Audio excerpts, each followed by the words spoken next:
తండ్రి అయిన దేవుని నామము నుండి ప్రభు అయిన యేసు క్రీస్తు నామం నుండి కూడి చేరి వచ్చిన సహోదరులందరికీ పరిశుద్ధులందరికీ ఈ యొక్క సంధ్య వేళ శుభవందనాలు తెలియజేసుకొనుచు ఈ దినం కూడా మనము ప్రవక్తల గురించిన ధ్యానము చేస్తున్నాము. లాస్ట్ గడిచిన వారంలో శనివారము మన యాకోబు గురించి చూసాము. అయితే యాకోబు తన కుమారుల గురించిన ఆ ప్రవచనాలు చాలా చక్కగా చెప్తారు. వాళ్ళ కుమారులకి ఏం జరగబోతుంది అనే విషయాన్ని మనము బ్రీఫ్గా చూడలేదు, లైట్గా చూసాం. ఒక వాక్యం చదివి వదిలేసాము, అదే డీప్గా చూడలేదు. ఈరోజు ఏం చేస్తామంటే దానికి వివరణగా చాలా క్లియర్గా ఒక్కటి కుమారుల గురించి ఏం చెప్పారు, అది ఎక్కడ నెరవేరిందా అనే విషయాన్ని ఒక్కటి చూసుకుంటాం. వాళ్ళ గురించి ఏమి వాళ్ళ ఒక ఆశీర్వాదం ఎలా ఆశీర్వదించారని చెప్పాలంటే ఇది యాకోబు గురించిన రెండవ భాగం. ఏం చెప్పారు అక్కడ 49లో చూసినప్పుడు ఆయన పిలుస్తారు. 3-4 వచనంలో పిలిచి ఏం చెప్తారు ఆయన? 1-2 ఆదికాండము 49. యాకోబు తన కుమారులను పిలిపించి ఇట్లనెను, మీరు కూడి రండి, అంత్య దినములలో మీకు సంభవింపబోవు సంగతులను మీకు తెలియచేసేదను. యాకోబు కుమారులారా, కూడి వచ్చి ఆలకించుడి, మీ తండ్రి అయిన ఇజ్రాయేలు మాట వినుడి. చూసారా, ఆయన లాస్ట్ చివరి కాలంలో ఆయన ఇంకా కొంతకాలం తర్వాత ఏమైపోతాడు? ఆయన చనిపోతాడు. చనిపోయేటప్పటికి ఆయన పిలిచి చెప్తాడు, ఈ మరి మిమ్మల్ని గురించి నాకు కలిగిన విషయం ఏమి? దేవుడు ఆయన్ని ఎంతో భక్తిగా దేవుడిని అంది ఎంతో ఆయన ఇదిగా జీవించిన వ్యక్తి. ఆయన తన కుమారుల గురించి ఒక్కొక్క విషయాన్ని చెప్పి వాళ్ళని ఒక పొందుపోయే ఆశీర్వాదం చెప్పి ఆయన ఏం చేస్తారు? దీవిస్తారు. దానిలో మొదటగా ఎవరున్నారు? రూబేను గురించి ఏం చెప్తారు? 49:3-4 వచనాలు. రూబేను, నీవు నా పెద్ద కుమారుడవు, నా శక్తియు నా బలము యొక్క ప్రథమ ఫలమును, ఔన్నత్యాతిశయమును బలాతిశయమును నీవే. చాలు. ఇక్కడ చూసినప్పుడు కొంచెం మంచి విషయాలు చెప్తారు. నా ఒక పెద్ద కుమారుడవు, ప్రథమ ఆయన ఫస్ట్ బోర్న్. ఆయనకేమే? నా బలము నీవే, నా శక్తియు నా బలము యొక్క ప్రథమ ఫలమును ఔన్నత్యాతిశయమును బలాతిశయమును నీవే. అన్నీ నువ్వే అని చాలా గొప్పగా ఆయన గురించి చెప్తారు. చెప్పిన తర్వాత మళ్ళీ ఏమంటారు? ఆయన చేసిన పొరపాటు కూడా చెప్పేస్తారు. ఆయన నీళ్ళ వలె చంచలుడవై నీవు అతిశయము పొందవు. ఏమంట? అదేం చెప్తున్నాడు? నువ్వేమైనావు? నీళ్ళ వల్లే చంచలుడు అతిశయం పొందవు. మళ్ళా నీ తండ్రి మంచం మీదకి ఎక్కితివి, దానిని అపవిత్రము చేసితివి. అదిదా అతడు నా మంచం మీదకి ఎక్కెను. అక్కడ ఒక విషయం చెప్పి ఆయన చాలా బాధపడతాడు. ఏం చేసావు? తండ్రి ఒక మంచం మీద అంటే ఆమె ఒక నాన్నకి దాదాపు ఆయనకి 4 భార్యలు కదా. 4 భార్యలు అయినప్పుడు ఒక పనిగత్తి ఆమెతో ఇలా ఉండేటప్పుడు చాలా పొరపాటు అది గురించి కూడా చెప్పేసి ఏం చెప్తారు మళ్ళా అంతే. దీని గురించి ఎక్కడ రాయబడిందంటే ఎందుకు ఇలా పొరపాటు చేశాడు? ప్రథమ ఫలం ఫస్ట్ బాన్ కదా. ఫస్ట్ బాన్ అంటే ఇజ్రాయేల్లో ఒక విశేషత. ఎక్కడ ఇప్పుడైతే లేదనుకోండి. ఫస్ట్ పుట్టిన ఆశ పుట్టినాడు ఎవరు ఏమి మంచి జ్ఞానము ధనము కలిగి ఉన్న వాళ్ళకి ఏముంది? ఇప్పుడు మంచి అధికారం ఉన్న వాళ్ళకి. అక్కడ అట్ట కాదు. దేవుని బిడ్డలకి ఆదిలో నుండి ఒక ప్రత్యేకమైన ఒక ఫస్ట్ బాన్ అంటే ఏమది? రెండింతల ఆశీర్వాదం ఇవ్వాల. అది ఎవరు ఇచ్చిన ఒక ఆశీర్వాదం? అదే దేవుడే ఏర్పరిచినది. ఇంకా కొంతకాలం తర్వాత ఏమవుతుందంటే ఫస్ట్ బాన్ అంటే ఎవరికి చెందవలసింది చెప్పేస్తారు. ఫస్ట్ బాని దేవునికి ఏం చేయాలని ఉంది? ప్రతిష్ఠ చేయాలని ఉంది. చూసినప్పుడు ఇక్కడ మనం కూడా దీన్ని పోయి 1 దినవృత్తాంతములు 5:1-2 చూసినప్పుడు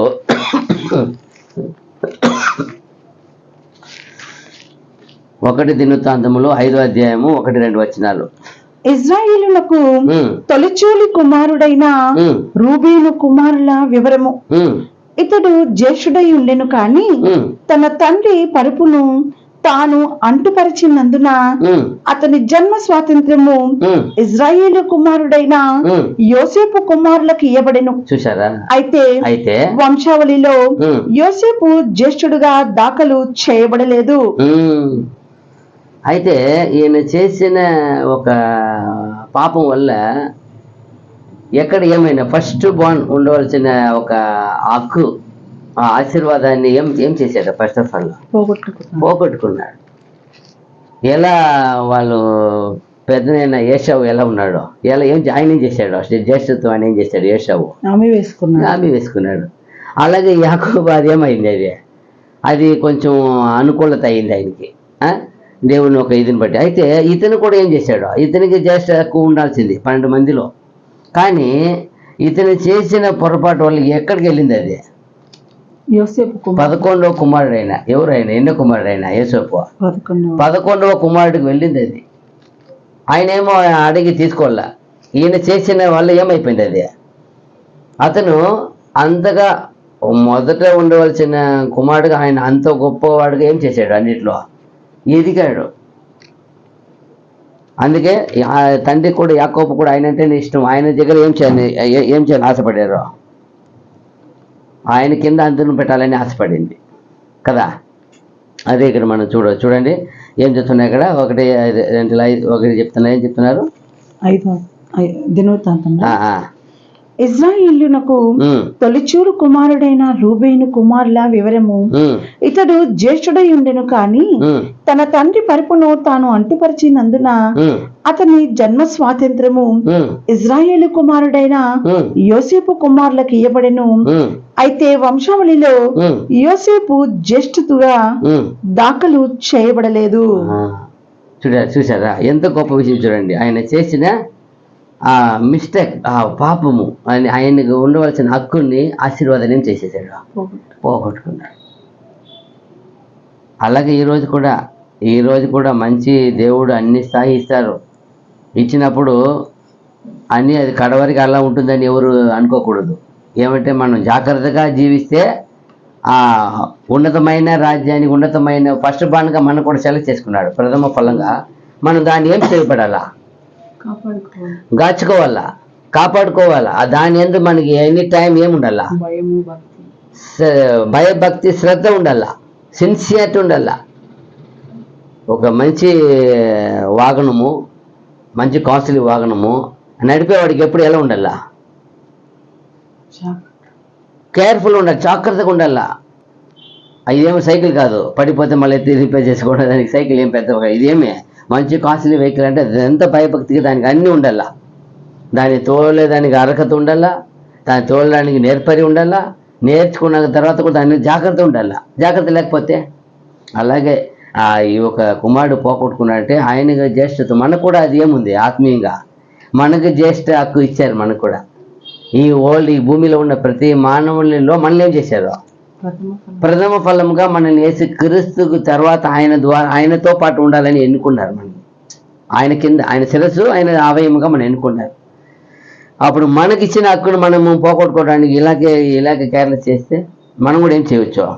లూజ్ చేసుకో, జాగ్రత్త చూడాలి. 2వ కుమారుడు గురించి చూసినప్పుడు చూడండి, అక్కడే 49:5-7 వరకు. ఇక్కడ ఇద్దరు గురించి కలిపి రాస్తారు ఈ వచనం వరకే. షిమ్యోను, లేవి అనువారు సహోదరులు. వారి ఖడ్గములు బలాత్కారపు ఆయుధములు. నా ప్రాణమా, వారి ఆలోచనలో చేరవద్దు. నా గణమ వారి సంగములో కలుసుకొనవద్దు. వారు కోపము వచ్చి మనుషులను చంపిరి. తమ స్వేచ్ఛ చేత ఎద్దుల గుదికాలి నరములను తెగగొట్టిరి. వాళ్ళు ఎలాంటి వాళ్ళిద్దరు ఎలాంటి వాళ్ళంట? వాళ్ళిద్దరు ఏం చెప్పారు అక్కడ?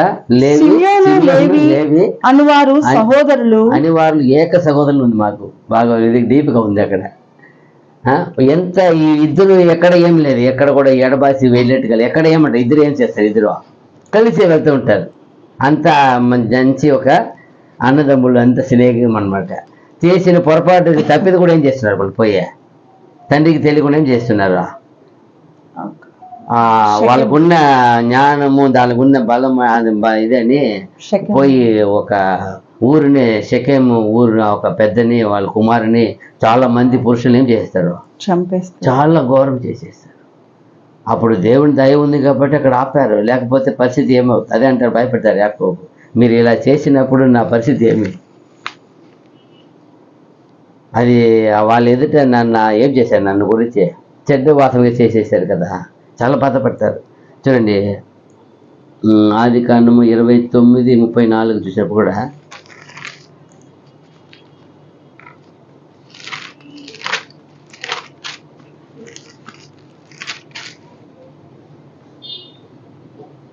ఆమె మరలా గర్భవతి అయి కుమారుని కని తుదకు ఈసారి నా పెనిమిటి నాతో హత్తుకుని ఉండును, అతనికి 3 కుమారులను కంటిననుకునెను, అందుచేత అతనికి లేవి అని పేరు పెట్టెను. ఆమె మరలా గర్భవతి అయి కుమారుని కని ఈసారి యెహోవాను స్తుతించదననుకొని యూదా అను పేరు పెట్టెను. లేవి గురించి చేస్తారు, ఎందుకంటే అక్కడ సిమియోను, లేవి ఇద్దరు కలిపి రాశారు. ఇద్దరు చేసిన ఇది అది ఉంది, కాకపోతే ఈ లేవి కొంచెం స్పెషల్ అనమాట ఉండేవాళ్ళకంటే. ఏమప్ప చూసినప్పుడు ఇప్పుడు మళ్ళీ చూడండి, అది 34:30 కూడా చూడండి, ఆదికాండం 34:30 అక్కడ ఏముంది?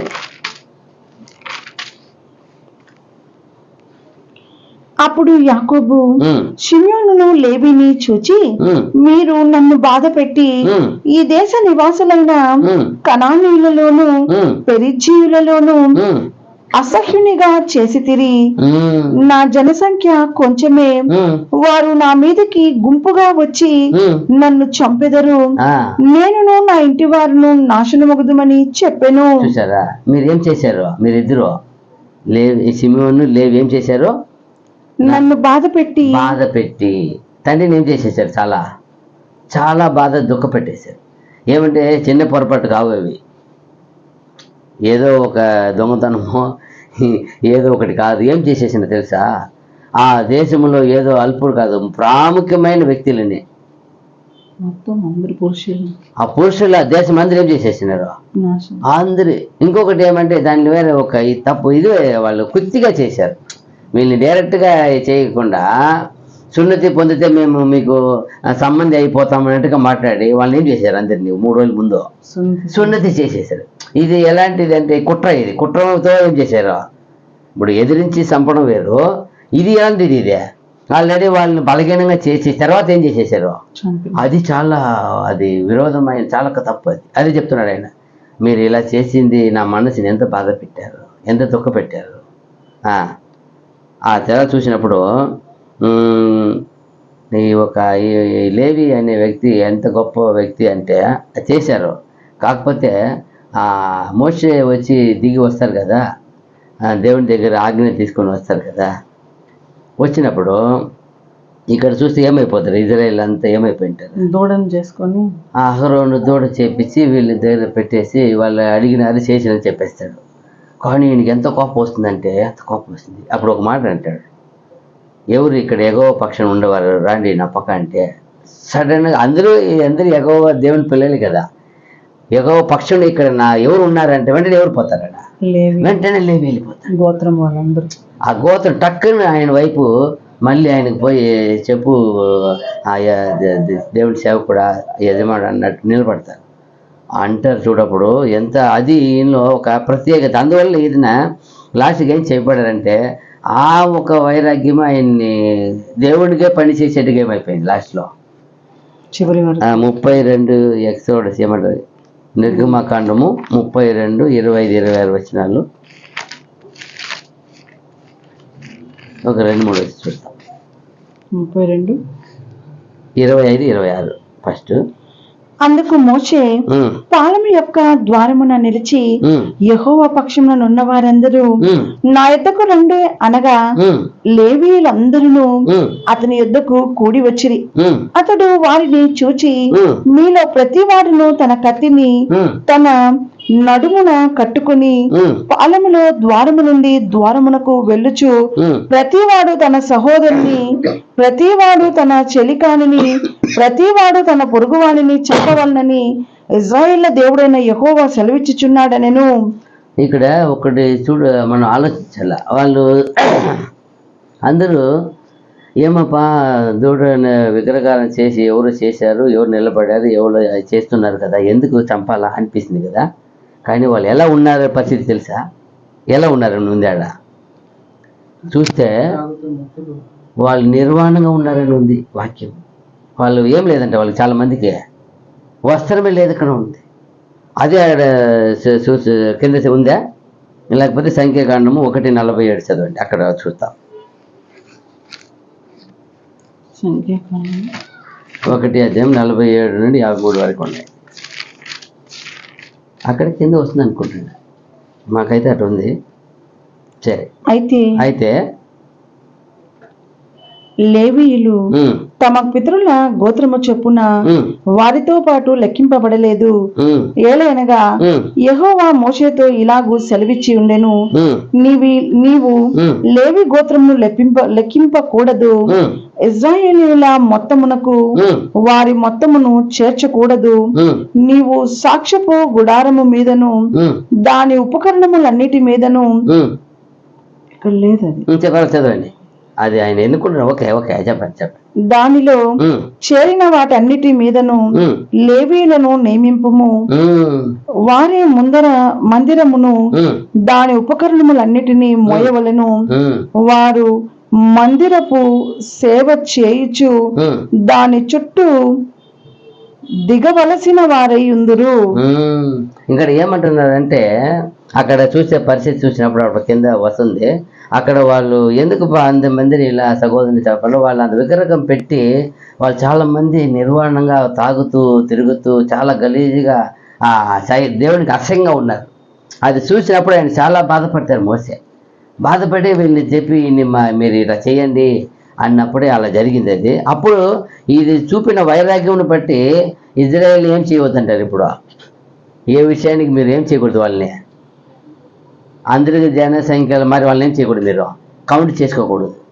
వాళ్ళు దేని కొరకు ప్రత్యేక పడతారు. ఇప్పుడు 53 వరకు చదివారా?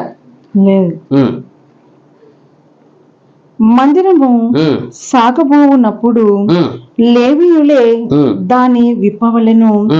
మందిరము దిగునప్పుడు లేవీయులే దాని వేయవలెను. అన్యుడు సమీపించిన ఎడల వాడు మరణ శిక్ష నందును. ఇశ్రాయేలీయులు తమ తమ సేనల చొప్పున ప్రతి వాడును తన తన పాలెములో తన తన ధ్వజమునొద్ద దిగవలెను. ఇశ్రాయేలీయుల సమాజము మీద కోపము రాకుండునట్లు లేవీయులు సాక్ష్యపు గుడారము చుట్టూ దిగవలెను. వారు సాక్ష్యపు గుడారమును కాపాడవలెను. యెహోవా మోషేకు ఆజ్ఞాపించిన వాటన్నిటినీ తప్పకుండా ఇశ్రాయేలీయులు చేసిరి. అదిదా ఇజ్రాయేల్ ఎందుకు ఈ లేవీలు మాత్రం ప్రత్యేకంగా ఎంచుకుంటారంటే, వీళ్ళు ఎక్కడ పోయే పని లేదు, యుద్ధం గిద్దం అన్ని జరుగుతాం. వీళ్ళు ఏం చేయక ఎక్కడ చుట్టూ ఉండాల, ఆ మందిరం అది చుట్టే ఉండాల. వీటిని సాక్షి కూడా ఏం చేయాలి, వీళ్ళు కాపాడాలి. అది పని. ఎందుకంటే వీళ్ళు ఏమైనా మోసి చెప్పిన వెంటనే చేసేది వాళ్ళే. 53 వరకు అయిందా? తర్వాత సంఖ్యాకాండం 3, 11, 12 కూడా.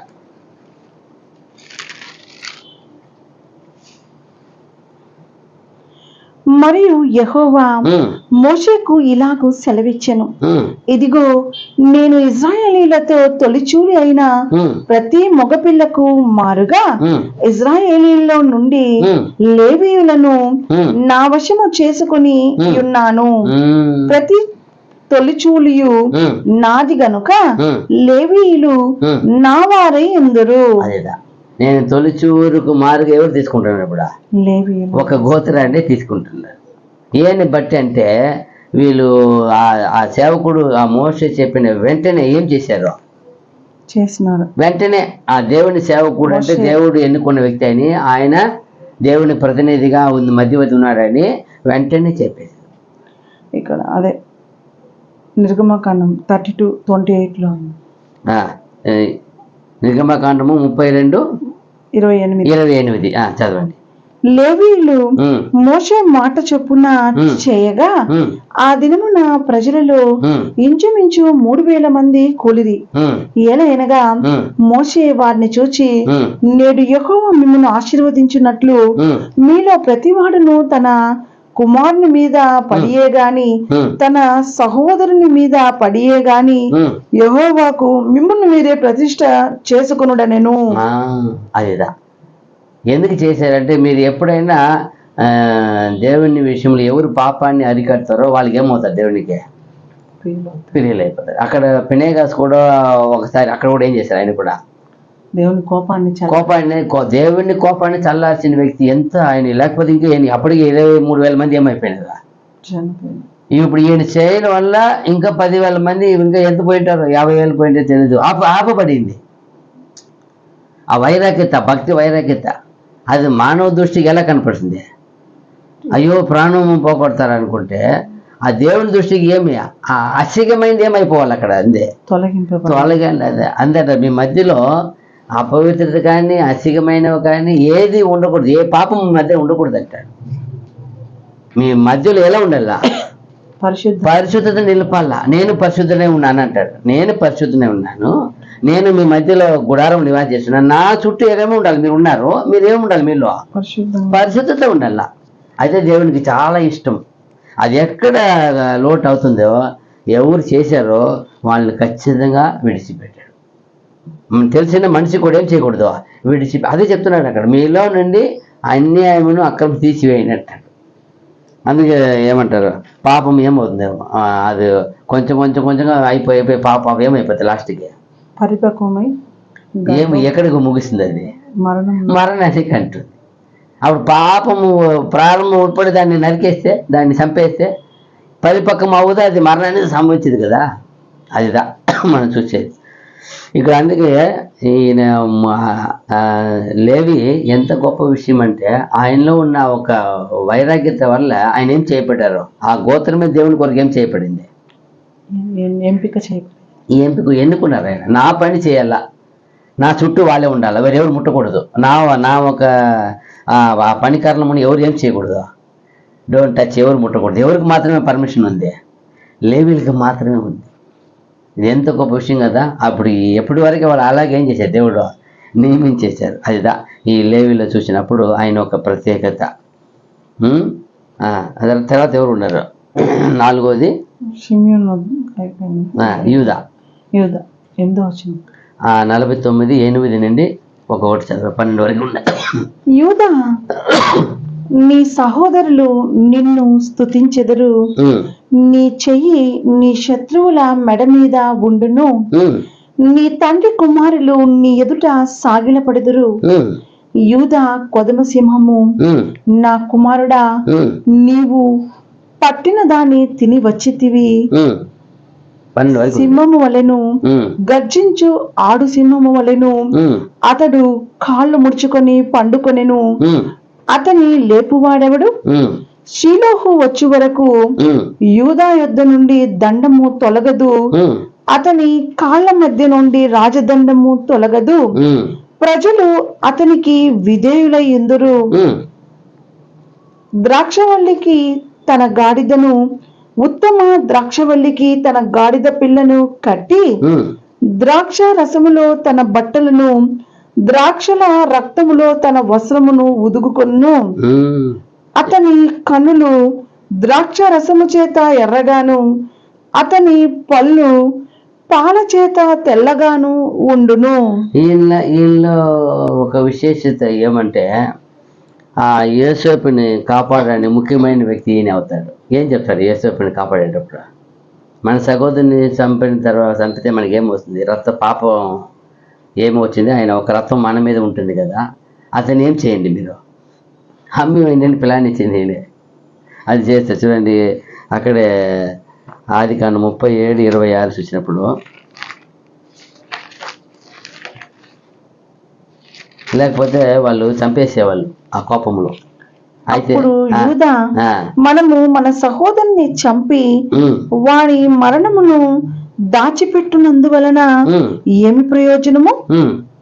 అది ఈ ఇస్మాయిలీలకు వానిని అమ్మివేయుదము ఆ. రండి, ఆ, వాడు మన సహోదరుడు, ఆ, మన రక్త సంబంధి కదా, ఆ, వానికి హాని ఏమియు చేయరాదని తన సహోదరులతో చెప్పెను. అదిదా అందుకు అతని సహోదరులు సమ్మతించిరి. అదిదా ఈయన మాత్రం ఈ ప్లాన్ ఇకపోతే అది ఎలాగైనా జరిగిపోయేది. అయితే దేవుని అలా వదులుకోవడానికి కానీ దేవుని చిత్తం ఉంది. ఈయన ద్వారా ఏముంది, ఆ సహోదరుని ఏం చేశారు, ఈయనదా దేవుని చిత్తానికి పర్మిషన్ ఇచ్చేది. ఆయన అమ్మి వేయింది. ఇక్కడ అక్కడ పోయి ఏమవ్వాలి, ఆయన అధిపతి అవ్వాలి కదా. ఈయనే ప్లాన్, ఈయన ఇచ్చిన ఈ మాట, ఈ ఆలోచన ఇచ్చిన వెంటనే వాళ్ళు అందరూ ఏం చేశారంట, సమ్మతించేది. యోసేపుని మంచి ఒక ప్లాన్కి ఈయన దానికి సహాయపడాడు. ఇంకొక విషయం చూస్తే యూదా గోత్రము ఎవరు, యూదా గోత్రం ఈయన గురించి మాట్లాడే విషయం అక్కడ గాడిద పిల్ల అంటారు. ఎవరు గాడిద పిల్ల ఎవరు వ్యవస్తారు, ఎవరు వచ్చేది, యేసుక్రీస్తుని గురించిన గొప్ప ప్రవచనం. ఈయన యూదా గోత్ర సింహం అదేమంటుంది, ఎలాంటి సింహం అంటే ఆయన యూదా గోత్రం సింహము వలె గర్జించు ఆడు సింహము వలెను, అతడు కాళ్ళు ముడుచుకుని పండుకును, అతని లేపువాడెవడు. మళ్ళా ఇంకా గాడిద పిల్ల శిలోహు వచ్చే వరకు యూదా ఎద్దు నుండి దండము తొలగదు. ఇది ఎవరి గురించి ఉంది, శిలోహు వచ్చే వరకు అంటే ఎవరు వచ్చే వరకు అంట, యేసుప్రభు మళ్ళీ రిటర్న్ వస్తారు కదా, వచ్చే వరకు ఏం చేయదు, యూదా ఎద్దు నుండి దండము తొలగదు. ఎంత ఒక ఇది చూడు, ఆయన దగ్గర ఏముంది, అన్ని చాలా సమస్త పవర్ ఎవరి దగ్గర వస్తుంది, యేసుక్రీస్తు తెస్తాడు. అది చెప్తున్నాడు. ఆయన వచ్చి ఏమి మాత్రం తొలగిపోయేది లేదు. ఇక్కడ ఉన్న జరిగేది ఏమి కూడా ఏది మారదు. మార్పించేవాడు ఎవరో, సమస్తాన్ని సరిచేసేది ఎవరో, ఆయన వచ్చేనే. ఆయన సమాధానకర్తగా వచ్చి ఏం చేయాలా, ఇక్కడ రాజ్యం ఏం చేయాలా, స్థాపించాలా. ఎంతో గొప్ప ప్లాన్ కదా ఆయన దగ్గర. మళ్ళీ ఏం చెప్తారు అక్కడ, గొర్రె పిల్ల ఇది, గాడిద పిల్ల,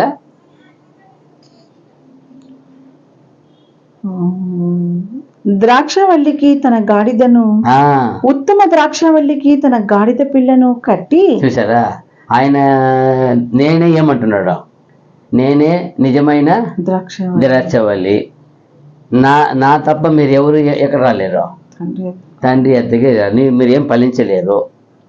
ఎంత అప్పుడు కంపేర్ చూడండి, అక్కడ ఎంతెంత ప్రవచనాన్ని ఏదో పలుకుతున్నాడు చూడండి. ద్రాక్షవల్లి నేనే, మళ్ళా ఆయన గాడిద పిల్ల మీద ఏం చేశాడు, ఆయన అక్కడే కట్టారంట. ఎంత బాగా కంపేర్, ఒక్కొక్కటి చూడండి, ఒక్కొక్క ప్రవచనం ఎక్కడ నెరవేర్చి చూడండి. ఆ యేసు ప్రభు ఎక్కడ, ఈయన చెప్పే మాటలు ఎక్కడ ఉంది, ఇంకా వాళ్ళకు ఎలాంటి పరిస్థితి ఏమి, అక్కడే ఉన్నారు. ఇంకా బానిసకి 400 సంవత్సరాలు ఎక్కడో జరగకపోయేది. ఇది అక్కడ నుండి ఎంతకాలం ఎన్ని జనరేషన్ ఉన్నాయి, అప్పుడు జరగబోయే విషయాన్ని ఎంత చక్కగా చెప్తా చూడండి. చెప్పి మళ్ళీ ఏమంటారా, చాలా యెషయా 11:1-5 అది చదువు. ఇంకా అది కూడా యేసు ప్రభు గురించిన ఈయన చెప్పిన ప్రవచనాలు. అది కూడా 11:1-5 వరకు. యెషయి మొద్దు నుండి చిగురు పుట్టును, వాని వేరుల నుండి అంకురము ఎదిగి ఫలించును. యెహోవా ఆత్మ జ్ఞాన వివేకములకు ఆధారమగు ఆత్మ. ఎవరు యెషయి ఏమంటే ఏం చెప్తున్నారా, యెషయి మొద్దు నుండి అంటే ఎవరు, దావీదు వాళ్ళు తండ్రి గారు నుండి ఏం వస్తుందంటారు, చిగురు పుట్టును, వాని వేరుల నుండి అంకురము ఎదిగి ఫలించును. యెహోవా ఆత్మ జ్ఞాన వివేకములకు ఆధారమగు ఆత్మ, ఆలోచన బలములకు ఆధారమగు ఆత్మ, తెలివిని యెహోవా ఎడల భయభక్తులను పుట్టించు ఆత్మ అతని మీద నిలుచును. యెహోవా భయము అతనికి ఇంపైన సువాసనగా ఉండును. కంటి చూపును బట్టి అతడు తీర్పు తీర్చడు, తాను వినుదానిని బట్టి విమర్శ చేయడు. నీతిని బట్టి బీదలకు తీర్పు తీర్చును. భూ నివాసులలో దీనులైన వారికి యథార్థముగా విమర్శ చేయును. తన వాగ్దండము చేత లోకమును కొట్టును, తన పెదవుల ఊపిరి చేత దుష్టులను చంపును. అతని నడుమునకు నీతియు అతని తుంట్లకు సత్యమును నడికట్టుగా ఉండును. ప్రభు గురించిన గొప్ప ప్రవచనం ఆయన అక్కడ చెప్పేది. ఆయన శిలోకి వచ్చే వరకు ఏమి ఆయన అక్కడి నుండి ఏం తొలగిపోదు, దండము తొలగిపోదు. అంటే ఎవరు? సమాధానకర్త. శిలో అంటే ఎవరు? సమాధానకర్త వచ్చే వారికి ఈయన ఈ ప్రభు గురించిన ప్రవచనము యూదాల నుండి వస్తారని ఖచ్చితంగా చెప్తున్నటువంటి ఎంతకాలం ఎంత గొప్ప విషయాన్ని చెప్పారు కదా. ఇప్పుడు తర్వాత ఎవరు ఉన్నారు? జబులోన్ 5వది 49:13 ఆదికాండం. జబూలును సముద్రపు రేవున నివసించును, అతడు ఓడలకు రేవుగా ఉండును, అతని పొలిమేర సీదోను వరకు ఉండును. ఈ యొక్క విషయం చూస్తే మనకు గ్రంథంలో చూడండి, ఆదికాండం 30:20 చెప్పినప్పుడు ఆయన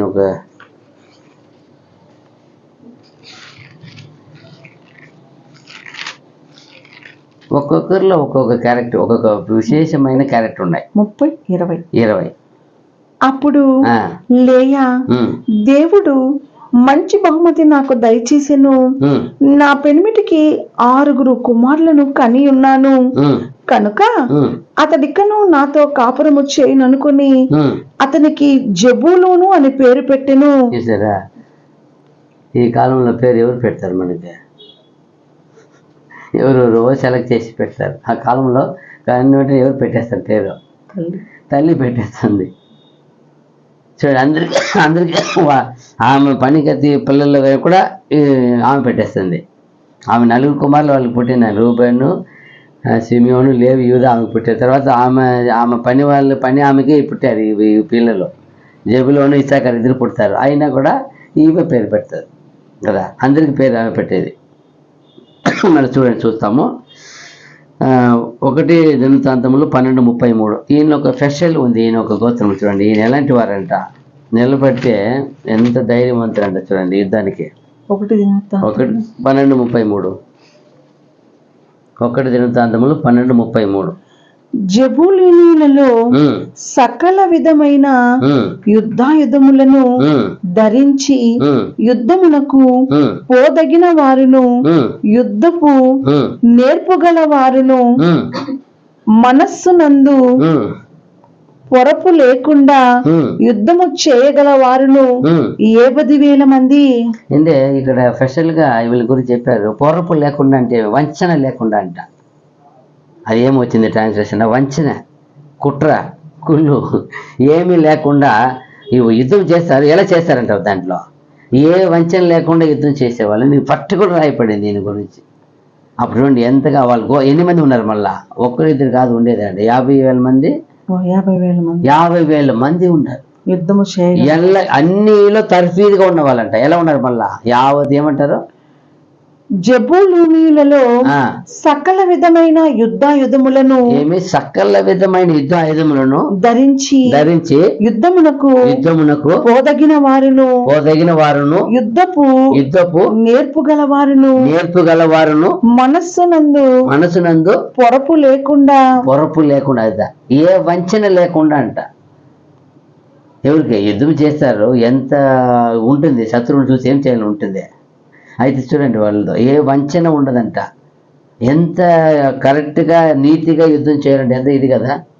ఆ కాలం దేవుడు ఎన్ని ఆర్డర్ ఇచ్చారు. మీరు పోండి, అక్కడ ఉండే కొన్నిసార్లు చెప్తారు అక్కడ అన్ని అన్నిటిని నాశనం చేయండి. కొన్నిసార్లు ఏం చేస్తారు? మీరు ఏ చెట్టు మీద పంటల మీద ఏం చేయకూడదు అంటారు, వేస్ట్ చేయకూడదు అంటారు, చెప్పి పంపిస్తారు. ఏ పంటని మీరు ఏం చేయకూడదు. అది ఎందుకంటే అది ఫలింపు చేసి ఎవరు? దేవుడే కదా. అందువల్ల వెళ్ళండి, ఆయన ఏం చేయకూడదు. కొన్నిసార్లు ఆయన చెప్తారు, మీరు ఏ ఒక్కటి కూడా ఎత్తుకొని రావద్దు అని నేను చేసేయండి, అగ్నిపాలు చేసేయండి, అగ్నిలో కాల్చేయండి. ఆయన అది దేవుడిని ఆయన తెలుసు ఏమేమి చేయాలి, ఎక్కడ ఎందుకని చేయాలని తెలుసు. కాబట్టి ఈ విషయంలో ఈయన గురించి ఇంకా న్యాయాధిపతి 5:18 కూడా చూసినప్పుడు అక్కడ చెప్తారు ఈయన గురించి. వాళ్ళు ఇద్దరు గురించి చెప్తారు అక్కడ కూడా 5:18. జబూలూనీయులు మరణ భయము లేక ప్రాణము తృణీకరించుకున్న జనము. జబులోను ప్రాణ భయము లేక, మరణ భయము లేక, చూడండి, మరణ భయము లేక ప్రాణము తృణీకరించుకున్న జనము. ధైర్యంగా నిలబడే వాళ్ళంట. వాళ్ళు యుద్ధానికి పోతారు. ఆ రోజు మనం చూస్తాం కదా, గిదియోను వచ్చి బాగా ఊదినప్పుడు యుద్ధానికి రాని ఎన్ని వేల మంది వచ్చేసారు? 32,000 మంది వచ్చేసారు. వెంటనే ఎవరెవరికి భయం వెళ్ళిపోండి అని చెప్పినప్పుడు 8,000 మంది వెళ్ళిపోయినారు. 22,000 మంది వెళ్ళిపోయినారు. యుద్ధానికి వచ్చినారు, ఏదో పిలిచినారు, ఏం చేయ రాజ్య వాళ్ళ దగ్గర అధికారం ఉంది కదా అని వచ్చేసారు, ఏం చేయలేమని. కానీ చెప్పారు ఎవరికి భయం వెళ్ళిపోండి అంటే 22,000 మంది 10,000 మంది ఉన్నారు. దేవుడు ఏమంటాడా, ఈ 10,000 కూడా జాస్తి బా, వీళ్ళకి ఒక టెస్ట్ పెడతాను, టెస్ట్ పెట్టి 300 మంది తీసుకున్నాడు ఆయన. ఇక్కడ చూడండి ఎలాంటి వాళ్ళు, వీళ్ళు ఎలాంటి వాళ్ళంట, వీళ్ళు ఏమాత్రము జబులో ఏం చేయరంట, మరణ భయము లేక ప్రాణం తృణీకరించుకున్న ధైర్యవంతులు, నిలబడి ఎదిరించే ధైర్యవంతులు.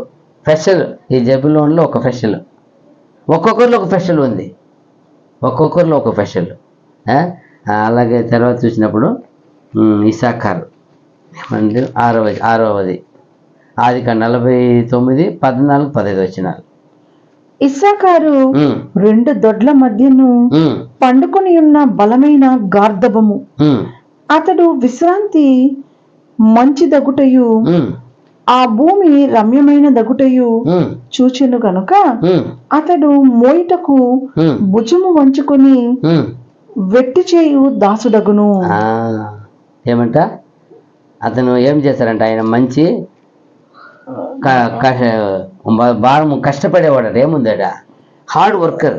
ఇస్సాకారు 2 దొడ్ల మధ్యను పండుకొని ఉన్న బలమైన గార్ధబము. అంటే బలమైన గాడిద. అంటే గాడిద ఏం చేస్తుంది, ఎంత బరువు అని ఏం చేసేస్తుంది. ఆ కాలంలో కొండపైకి ఎత్తుకొని పోవాలా, కొండపైల నీళ్ళు ఎత్తుకోవాలా, ఆయిల్ ఎత్తుకుపోవాలి, ఏదో ఒకటి ఆడ బియ్యము ఏదో మంచి వెయిట్ ఎత్తుకొని పోవాలంటే ఎవరు వాడుకుంటారు. ఇంకా ఆ కాలం కాదు, ఈ కాలం కూడా ఉంది. ఇప్పుడు చాలా చాలా వాహనము మనుషులు నడిచే కష్టం అనే ప్లేస్లు దేని ఎక్కిస్తారు, గాడి ద్వారానే ఎత్తుకుపోవాలి బరువైన. ఏదో టెక్నాలజీ పెరిగిపోయింది అనుకోండి, ఆ కాలంలో అంతా అది బలమైన ఏమంట, గాడిదం అంట, బలమైన గాడిదం. అప్పుడు ఎందుకు కంపేర్ చేస్తారు, అందుకంటే ఎంతైనా కష్టపడడానికి ఏం చేసేవాడు కాదట, వెనక వేయడు, నో బ్యాక్. అయ్యో కష్టం, చాలా మంది ఈరోజు కష్టమా, అయ్యో నా వల్ల కాదు స్వామి, నోరు నొప్పి లేకుండా చెప్పేస్తారు. ఒక్క పని చేయడానికి ఇష్టం ఉండదు. మళ్ళీ దేవుడిని బిడ్డలుగా ఎలా సాక్ష్యం వస్తుంది, ఎలా ఆశ్చర్యం. ఎందుకంటారు, ఒక మాట పౌలు చెప్తారు, మీరు పని చేయని వెళ్ళకపోతే వాళ్ళు ఏం చేయకూడదని ఉంది, భోజనం కూడా చేయవద్దంటే. ప్రతివాడు తన సొంత కష్టం ద్వారా ఏం చేయమని ఉంటుంది. మీరు చూశారు కదా, నేను సేవ చేశాను కదా, సేవకుడు కదా, నాకు అందుకే అడిగి తీసుకొని తినవచ్చు కదా, అయితే నేను ఎవరి దగ్గర ఏం చేయాలంటాడు, నా చేతులే మీ కొరకు నా కొరకు ఏం చేసింది అంటాడు. ఎంత ఒక గొప్ప విషయం. దేవుణ్ణి ఒక వాక్యం నెరవేర్చే ఎంత గొప్ప సేవకుడు చూడండి. అయితే జబులోను కూడా అలాంటి వాళ్ళు ఏమంట ఆయన ఇస్సాకారు ఏమంట, ఎంత మాత్రము అతడు విశ్రాంతి మంచి దగుటయు ఆ భూమి రమ్యమైన దగుటయు చూచెను గనుక అతడు మోయిటకు భుజము వంచుకొని వెట్టి చేయు దాసుడగును. బాగా దేశము ఆ ప్లేస్ బాగా ఉంది, మనం కష్టపడవచ్చు అనుకుంటే ఏం చేశారు దానికోసము, చాలా తెగించే వ్యక్తి అంట. భుజం ఎత్తి మోసుకుందా, నేను మోసేస్తానులే. కష్టపడే వ్యక్తిని అర్థం, గాడిదం అంటే ఏమో కాదు, చాలా కష్టపడే వ్యక్తి.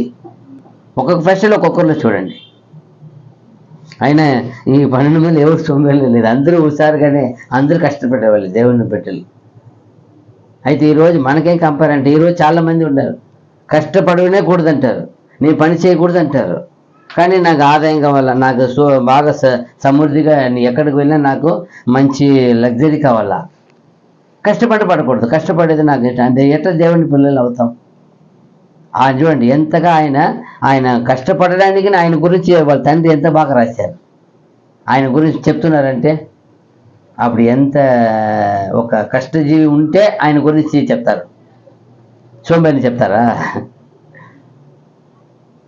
పనికి పిలిచేటప్పుడు ఎవరు ఎలా చూసి పిలుస్తారు? బాగా కష్టపడే వాళ్ళని ఏం చేస్తారు? ఫస్ట్ పిలుచుకుపోతారు కష్టపడే వాళ్ళగా. అదిదా దేవుని కూడా ఇష్టం. మనకి ఎంత విశ్వాసం ఉంది అని కాదు, మన దేవుని కొరకు ఏం చేయాలి? ఉందే పని చేయాలి. అదిదా నా కొరకు ఏం చేసామని అడుగుతారు కదా, నా కొరకు ఏం చేశారు? అందుకే ప్రభు ఏమన్నాడు? నేను దేనికి వచ్చానంటాడు.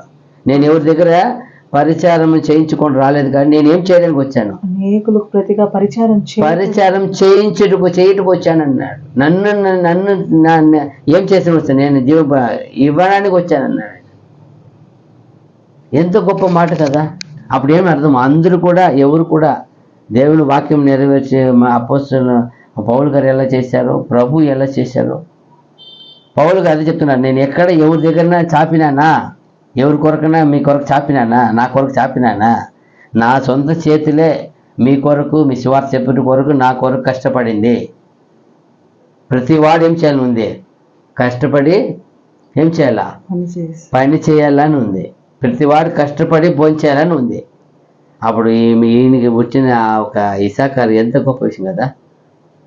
ఆయన గురించి 12:32 కూడా ఉంది కదా, 1 దినవృత్తాంతములు 12:32.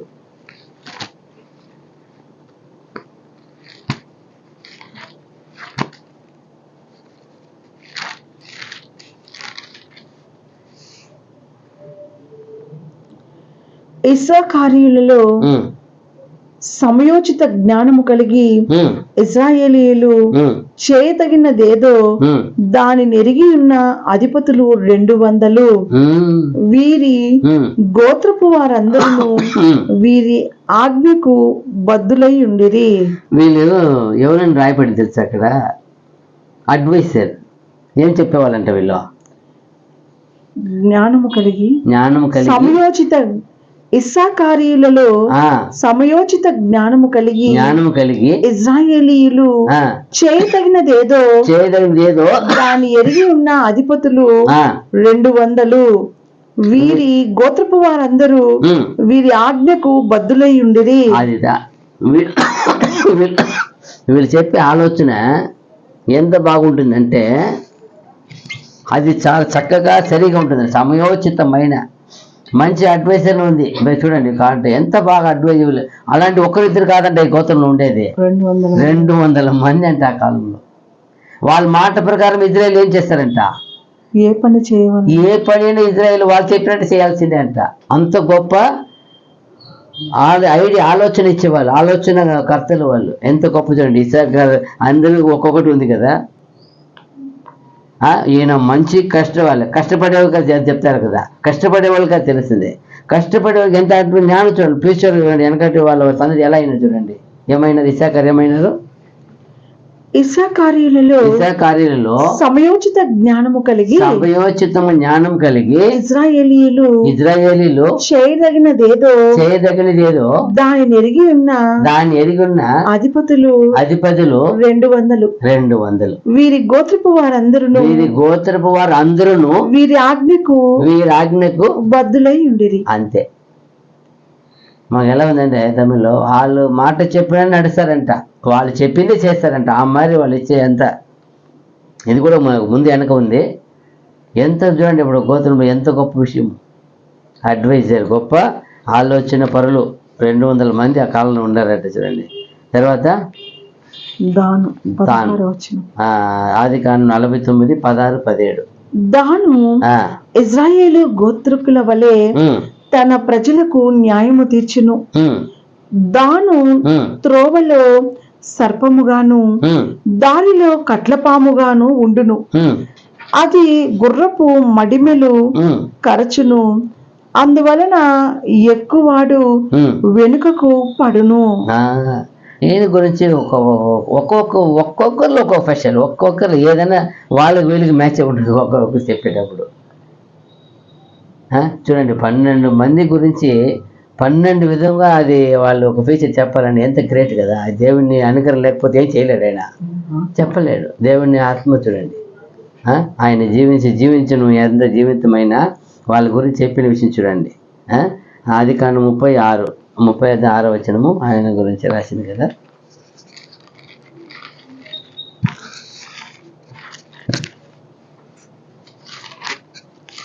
ఆదికాండం 35:6. బిల్వ గర్భవతి అప్పుడు అదే 30:6.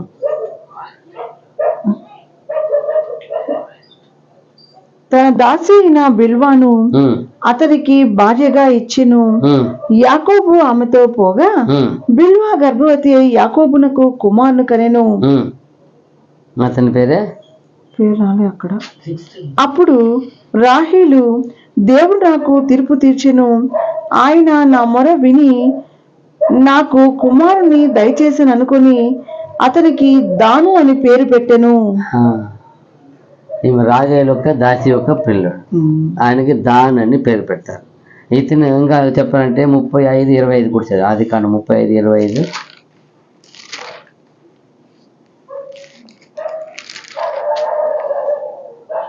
రాహేలు దాసి అయిన బిల్వా కుమారులు దాను, నఫ్తాలి. ఈ ఇద్దరు కుమారులు. న్యాయాధిపతి 13:2.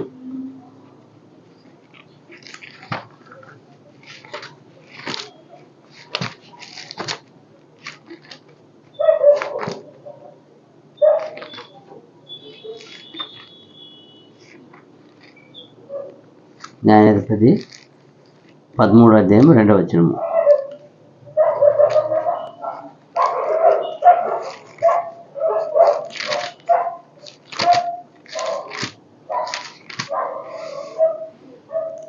ఆ కాలమున దాను వంశస్థుడును జొర్యా పట్టణస్థుడు అయిన మనోహ అని ఒకడుండెను. అతని భార్య గొడ్రాలై కానుపు లేక ఉండెను. యెహోవా దూత, ఈయన ఎవరు కాదు, ఎవరు ఈమె గొప్ప ఒక న్యాయాధిపతిని ఇక్కడి నుండి వచ్చారు. గోత్రం నుండి. ఎవరైనా సంసోను. ఇంకా కొంచెం కిందకి పోతే ఉంటుంది చూడండి,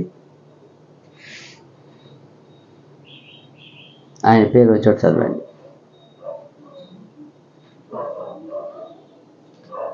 అతన్ని ఎలా పెంచారు తర్వాత 13:24. ఆ స్త్రీ కుమారుని కని అతనికి సంసోను అను పేరు పెట్టెను.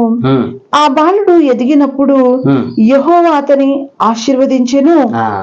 ఇతనే సంసోను అంటే ఏ గోత్రం వచ్చినాడు? గొప్ప న్యాయాధిపతి. ఈయన ఎక్కడి నుంచి వచ్చినాడా? ఆ దాను గోత్రం నుండే వచ్చిన గొప్ప వ్యక్తి. ఆయన 20 సంవత్సరాలు ఏం చేశాడు? న్యాయాధిపతిగా న్యాయం తీశాడు ఆయన. తర్వాత 1 రాజులు 4:25 కూడా చూడవచ్చు. ఇంకొకరు కూడా వస్తారు ఇక్కడ.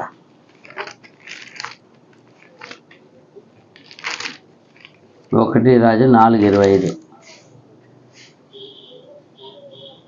సొలొమోను దినములన్నిటను ఇజ్రాయేలు వారేమి యూదా వారేమి దాను మొదలుకొని బయర్షేబా వరకును తమ తమ ద్రాక్ష చెట్ల క్రిందను అంజూరపు చెట్ల క్రిందను నిర్భయముగా నివసించుచుండిరి. ఇంకొకటి ఏమంటే ఈ ఒక ల్యాండ్ అద్దు కూడా ఆయన పేరే ఫస్ట్ ఉండేది. ఎక్కడ మొదలుకొని అంటారు?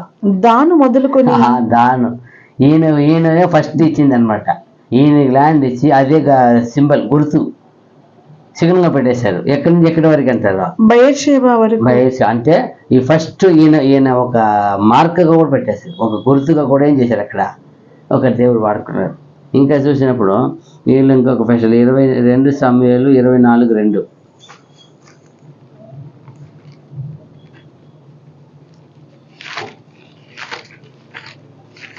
2 సమూయేలు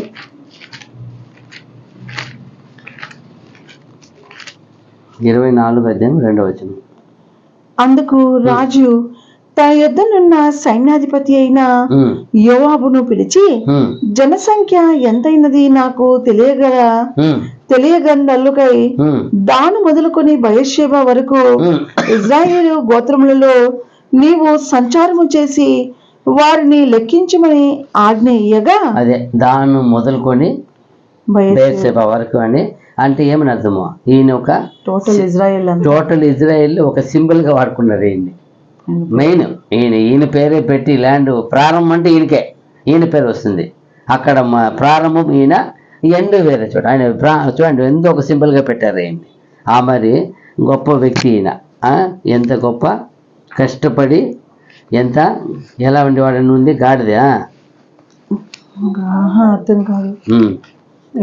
సరే, తర్వాత చూసినప్పుడు న్యాయం తీర్చును ఉంది. అది అడ్వైజర్, అది వచ్చిన ఓకే.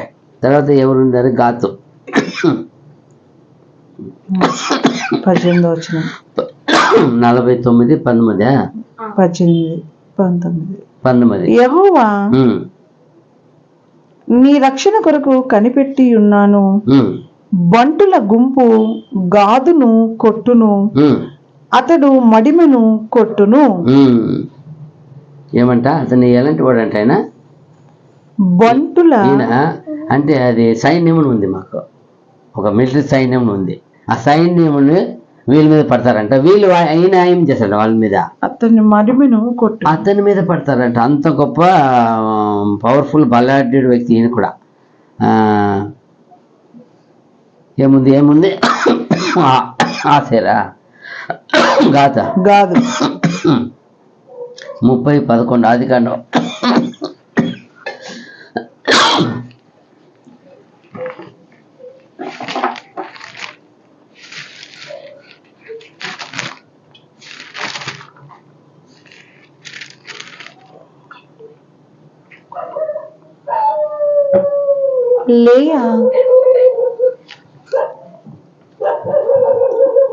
లేయా దాసి అయిన జిల్పా యాకోబునకు కుమారుని కనగా, లేయా ఇది అదృష్టమే కదా అనుకొని అతనికి గాదు అను పేరు పెట్టెను. ఈయన కూడా ఏమి ఆమె ఒక పనిగత్తె జిల్పా కుమారుడు. ఆదికాండం 35:26 కూడా.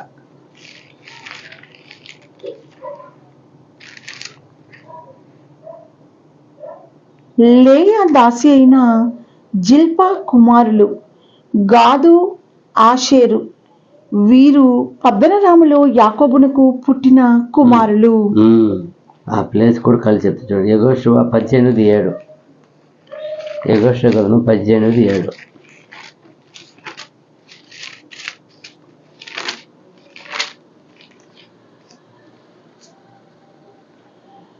లేవీయులకు మీ మధ్య ఏ వంతును కలుగదు.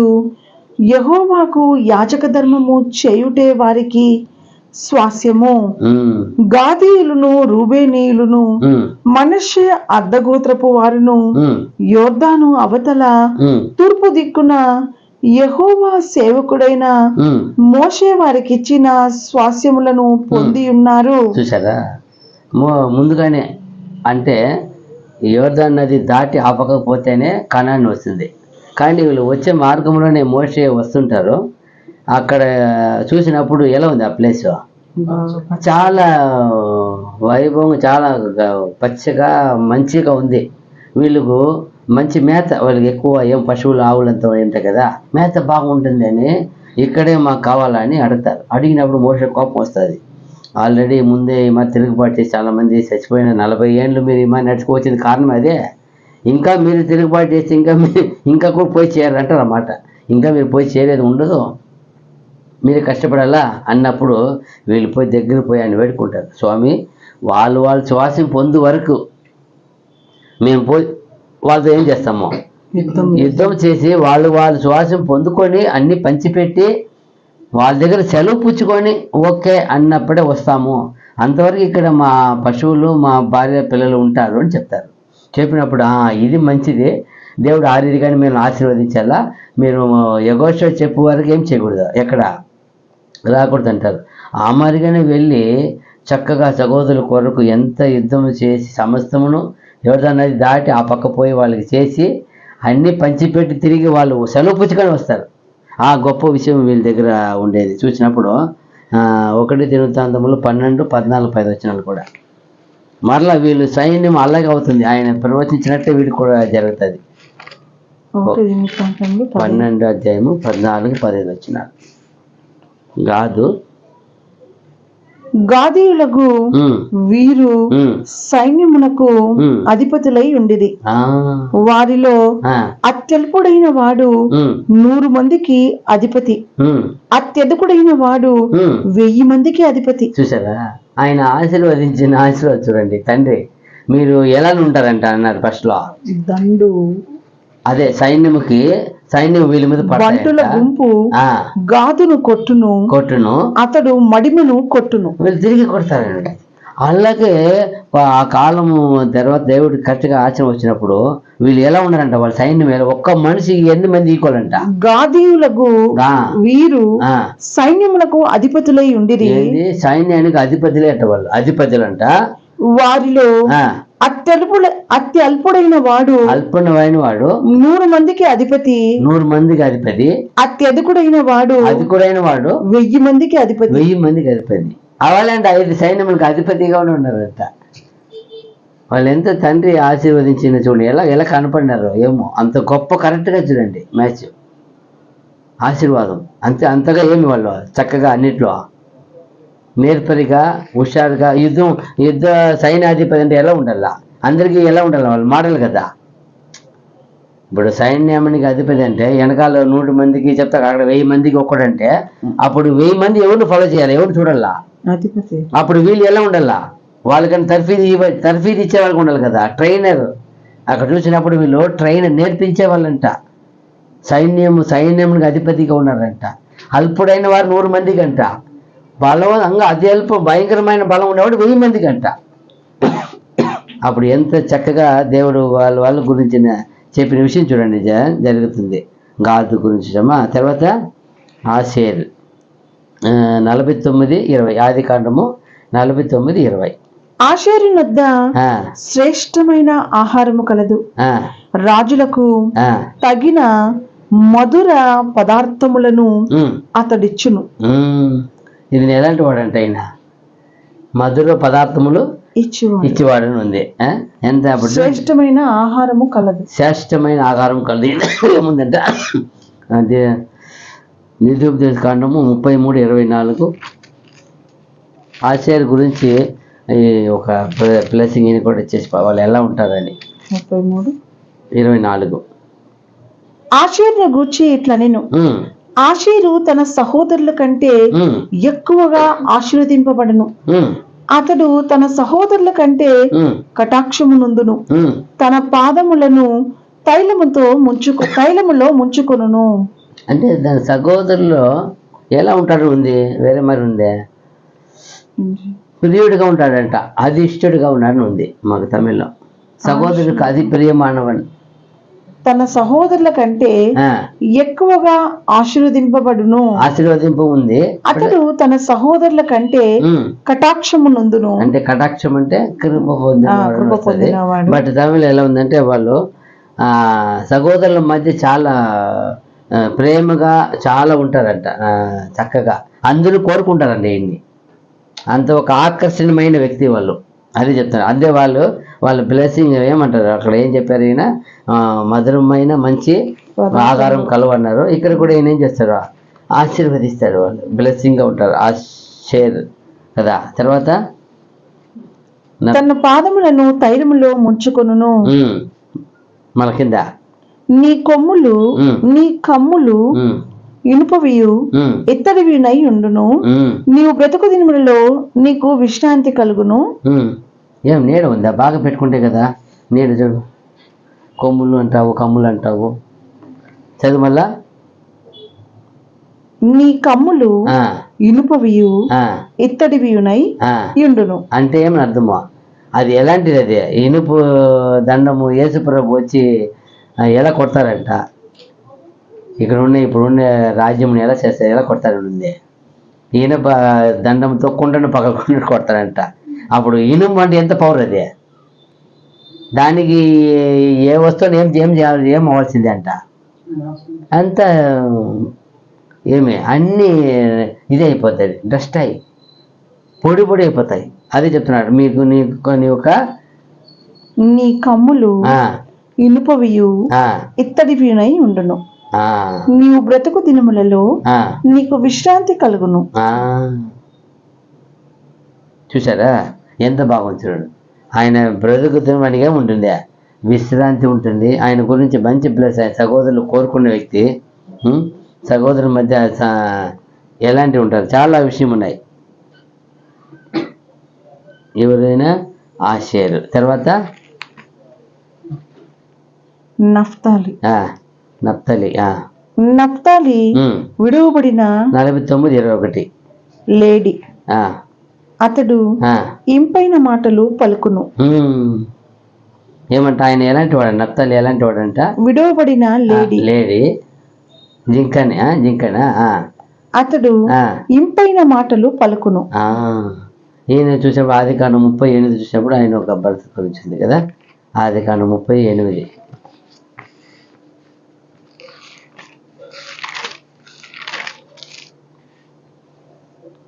అప్పుడు రాహేలు దేవుని కృప విషయమై నా అక్కతో పోరాడి గెలిచితిననుకొని అతనికి నఫ్తాలి అని పేరు పెట్టెను. చాలు.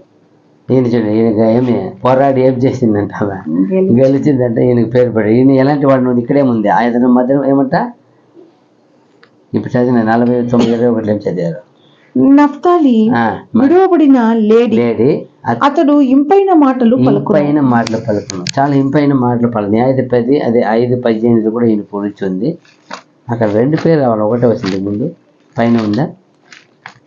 న్యాయాధిపతి 5:18.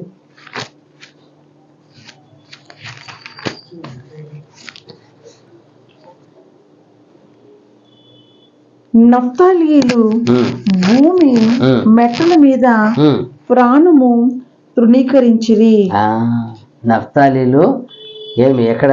నఫ్తాలీయులు భూమి మెట్టల మీద ప్రాణము తృణీకరించిరి. అంటే వాళ్ళు యుద్ధానికి రాస్తారు అక్కడ. వాళ్ళకి ఎలాంటి వాళ్ళు కూడా తృణీకరించి నిలబడ్డారంట. ఏమైనా పర్వాలే. ఎంత ఎంత అది ఎంత భయంకరంగా ఉంటుంది అప్పుడైతే. ఆ ధైర్యం ఉండాలి కదా. అది ఎక్కడ కరెక్ట్గా 18 వచ్చిందా? ఇద్దరు గురించి వచ్చింది. అదే ఇద్దరు కరెక్ట్గా చదివినావు. ఓకే. ఏమంటే ఆయన ప్రాణము తృణీకరించి నఫ్తాలీయులు భూమి మెట్టల మీద ప్రాణము తృణీకరించిరి. 1 రాజులు 7:14-15 కూడా. 1 Kings 7:14-15. 1 రాజులు 7:14-15 వచ్చిన. ఇతడు నఫ్తాలి గోత్రపు విధవరాలి కుమారుడై ఉండెను. ఇతని తండ్రి తూరు పట్టణపు వాడగు ఇత్తడి పనివాడు.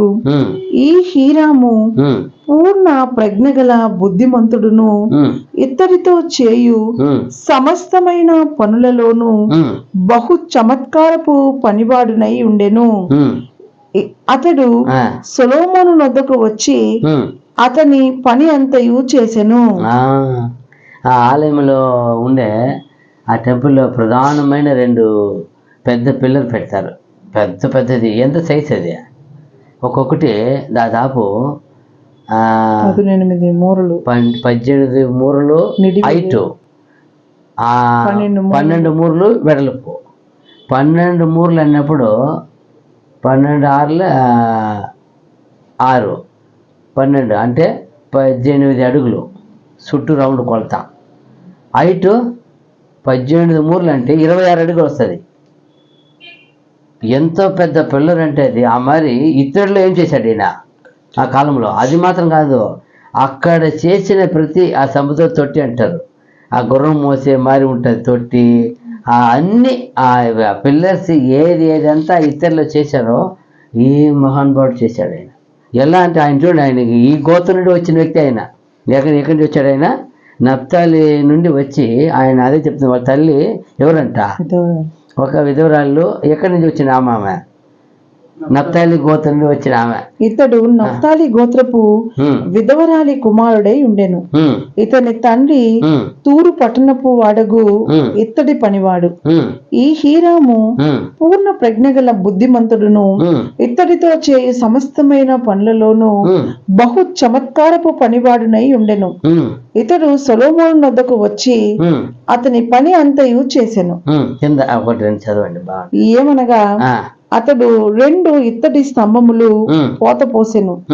ఒక్కొక్క స్తంభము 18 మూరల నిడివి గలది, ఒక్కొక్కటి 12 మూరల కైవారము గలది. అంటే వెడల్పు 12 మూర, ఆ ఎత్తు 18 మూర. ఎంత పెద్దది వస్తుందంటే అది మెజర్మెంట్ చూసినా నేను, చాలా పెద్దది అది. మరియు స్తంభముల మీద ఉంచుటకై ఇత్తడితో 2 పీటలు పోత పోసెను. ఒక పీట యొక్క ఎత్తు 5 మూరలు, రెండవ పీట యొక్క ఎత్తు 5 మూరలు. ఇంకా అలా చూసుకా పోతా ఉంటే కింద చాప్టర్ అంతా అధ్యాయం మొత్తం వస్తుంది. లాస్ట్ వరకు ఆయన పోసిందే వస్తుంది. ఎంత గొప్ప పని చేశారంటే దేవుడు చూడండి, ఒక్కొక్కరిని ఒక గోత్రం దేనికి ఎన్నుకున్నారో, ఒకరు ఆయన లేవి ఏం చేయాలి, ఇదంతా కాపాడాల, వీళ్ళు ఏం చేయాలి, లోపల ఉండే ప్రతి ఎవరు తయారు చేసేదే. చూడండి ఎంత గొప్ప విషయం కదా.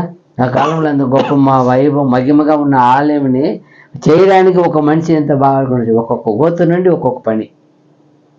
అందరూ ఒకటే చేయాల, అందరూ ఒక్కొక్కటి ఏం చేశారు, ఒక్కొక్క పని చేశారు. ఒక తండ్రి కుమారులే ఆయన దేవుడు ఇచ్చిన వాళ్ళకి ఇచ్చిన వరం చూడండి ఎంత గొప్ప విషయం కదా. తర్వాత ఎవరు 11 యోసేపు. ఈయన గురించి మనం ఎప్పుడు ఎక్కువ ధ్యానిస్తుంటాం కదా. అయితే ఈయన గురించి కూడా స్పెషల్ చెప్పేసిపోయారు. ఏం చెప్పారు? యోసేపు ఫలించడి కొమ్మ. 49 అధ్యాయం 22 నుండి 26 వరకు చెప్పారు. యోసేపు ఫలించడి కొమ్మ, ఊట యొద్ద ఫలించడి కొమ్మ. దాని రెమ్మలు గోడ మీదకి ఎక్కి వ్యాపించును. విలుకాండ్రు అతని వేధించిరి, వారు బాణములను వేసి అతని హింసించిరి. యాకోబు కొలుచు పరాక్రమశాలి అయిన వాని హస్తబలము వలన అతని విల్లు బలమైన దగును. ఇజ్రాయేలునకు బండయు మేపడి వాడును ఆయను. నీకు సహాయము చేయు నీ తండ్రి దేవుని వలనను పైనుండి మింటి దీవెనలతోనూ క్రింద దాగి ఉన్న అగాధ జలముల దీవెనలతోనూ స్తనముల దీవెనలతోనూ గర్భముల దీవెనలతోనూ నిన్ను దీవించు సర్వశక్తుని దీవెన వలనను అతని బాహుబలము దిట్టపరచబడును. నీ తండ్రి దీవెనలు నా పూర్వీకుల దీవెనల పైని చిరకాల పర్వతముల కంటే హెచ్చుగా ప్రబలమగును అని యోసేపు తల మీదను తన సహోదరుల నుండి వేరుపరచబడిన వాని నడినెత్తి మీదను ఉండును. చూడండి ఈయన గురించి గొప్పగా దేవుడు ఆయన వాళ్ళు తండ్రి ఆశీర్వదించారు. అయితే ఇతన్ని ముందుగానే ఈయనకు దేవుడే ఒక 17 వయసు నుండేనే 15 వయసు నుండి అనుకుంటున్నా 17కి పోయి చూస్తాడు, సగం చూస్తాడు, ముందే కళ చెప్పేస్తాడు కదా. కళ జరిగింది ఎప్పుడు, తర్వాతనే ఆయన పక్కపట్టి పోయి చూసేది పంపించాడు 17 వయసు. అప్పుడు ముందుగానే జరిగింది కదా, 2 కళ వచ్చింది కదా. అప్పుడు కళ కన్నీ చెప్తారు, నేను చూసినాను, నేను కోసిన అరికట్టు నిలిచిపెట్టాను, మీ 10 కట్లు పడి ఉన్నాయి, అంతా సాష్టంగా పడి ఉన్నాయి నా అన్నప్పుడు అందరూ కోపం వచ్చినాయి. అందరూ అప్పుడే ఏమని అనుకున్నారు వాళ్ళందరూ అంటే, నువ్వు మా పైన అందరి పేరు ఏముండాలని అనుకుంటున్నావు, ఏలికగా ఉన్నాడు. అందరికీ నిజమే తెలిసింది అది చెప్పాలంటే. కానీ ఆయన ఐగుప్తులు పోయి అధిపతిగా ఉన్నప్పుడు వీళ్ళు వచ్చి పడినప్పుడు ఏం గుర్తొచ్చింది ఆయనకి, అదే కరెక్ట్ గుర్తొచ్చింది. అంటే ఈయనకి అది మర్చిపోలేని ఆ విజన్, ఆ ఒక కాలం అనేది మర్చిపోలేని విషయము. ఈయన ఐగుప్తులు పోయి ఆహారం లేకుండా వీళ్ళు 10 మంది సహోదరులు పోతారు కదా అందరా, ఈయన ఒక్కడు ఆడున్నాడు, ఈయన కరెక్ట్గా వచ్చారు, 10 మంది వచ్చారు. వచ్చి పడి ఉన్నప్పుడు సేమ్ అట్లే గుర్తొచ్చింది ఆయనకి. ఎంత గొప్ప విషయం కదా. అప్పుడు జరిగిన మనకి ఎప్పుడో చిన్నప్పుడు వచ్చింది, 15 వయసులో వచ్చిన కళ ఇప్పుడు 30 వయసులో, 30 తర్వాత 35 పోతా ఉంది. అప్పుడు వచ్చి అది 25 ఏళ్ళ తర్వాత అది కరెక్ట్గా అది కళ కన్నట్టుగానే వచ్చిందండి. ఎంత ఆశ్చర్యం అది ఈయనకి. చూడ ఎన్ని మంది ఉన్నారు ఇక్కడ, అందరికి ఒక్కొక్క విశేషం ఇచ్చారు, ఈయనకి ఒక విశేషం చూడండి. ఈయన ఎంత గొప్ప విషయాన్ని దేవుడు ఆయన జరిగిపోయే కాలం నీకు ఏం చేస్తున్నాడు, ఈయనకి అందరికీ చేసి చెప్పేది వేరు, ఈయన ఒక గ్రేట్నెస్. జరగబోయేది ఏం చేసి ముందుకు ఏం చెప్తున్నాడు ఈయనకి తెలియపరుస్తాడు. చూడు అక్కడ ఉన్నప్పుడు ఆ పోతిఫర్ ఇంట్లో ఆయన ఆశీర్వదించింది. తర్వాత జైలు అధికారి జైల్లో కూడా ఆయన ఏం చేశాడో, అక్కడ ఇద్దరు వస్తారు. ఎవరో గిన్నె అందించేవాడు, ఇంకా ఆహారం చేసే ఆయన వస్తాడు. ఇద్దరికి వాళ్ళు జరిగింది ఏం జరిగింది. ఒక్కొక్కరి విషయం కూడా ఎక్కడ పోయినా ఆయన ఎలా ఉంటాడో, భయభక్తి, విశ్వాసత, వైరాగ్యత, దేవుని ఎడల నీతి న్యాయం కలిగి చూడు. ఆయనతో దేవుడు ఉన్న 30 ఆదికాండం 30, 22, 23, 24 వచ్చినారు.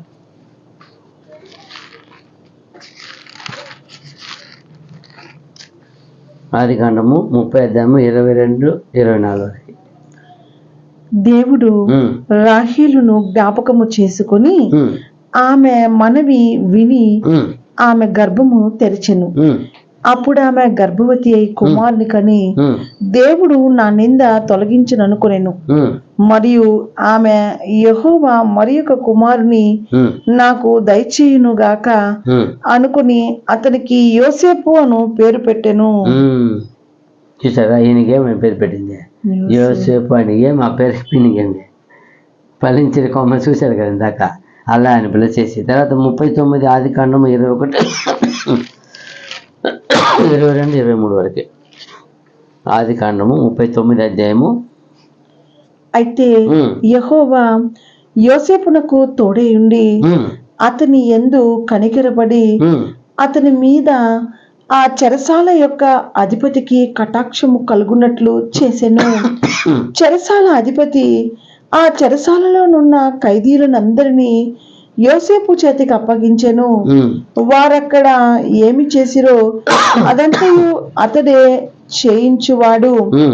యెహోవా అతనికి తోడై ఉండెను కనుక ఆ చెరసాల అధిపతి అతని చేతికి అప్పగింపబడిన దేని గూర్చియు విచారణ చేయక ఉండెను.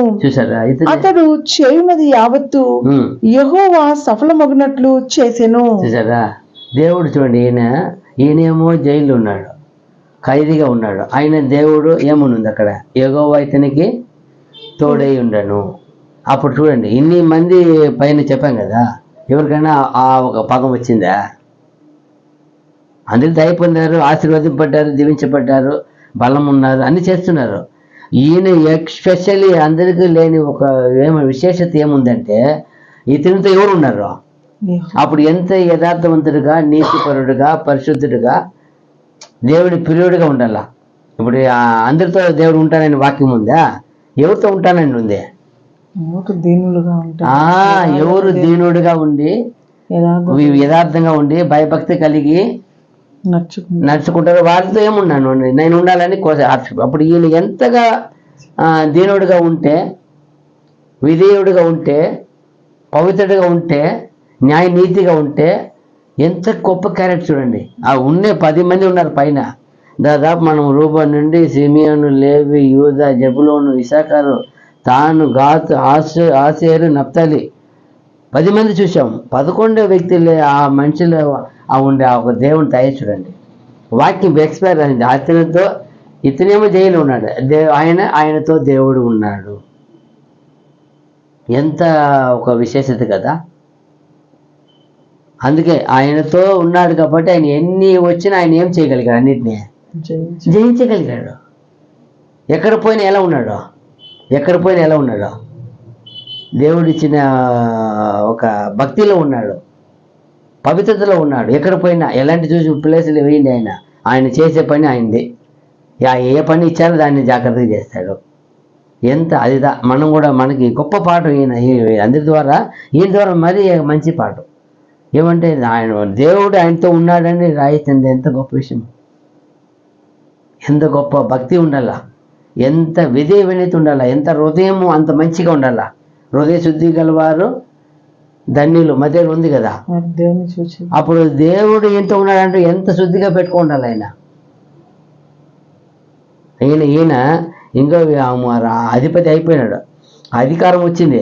అధికారం వచ్చినప్పుడు సహోదరులు వచ్చినా కూడా ఏం చేయాలి? వాళ్ళ మీద పగ పట్టాలి. చూడండి, ఒకేమాటంటే వాళ్ళని కలిసినప్పుడు, వాళ్ళకి బయలుపరిచినప్పుడు చెప్తాడు, మీరు నన్ను ఇక్కడికి అమ్మివేసేది గురించి ఏం చేయపాకండి, మీరు మనసులో పెట్టుకోపాకండి దాని గురించి. ఎందుకంటే మీరు కాదు, దేవుడు నన్ను ఏం చేశాడు? ముందుగా మీకోసం మీకోసము, మీ జీవరక్షణ కొరకు నన్ను ఏం చేశాడు?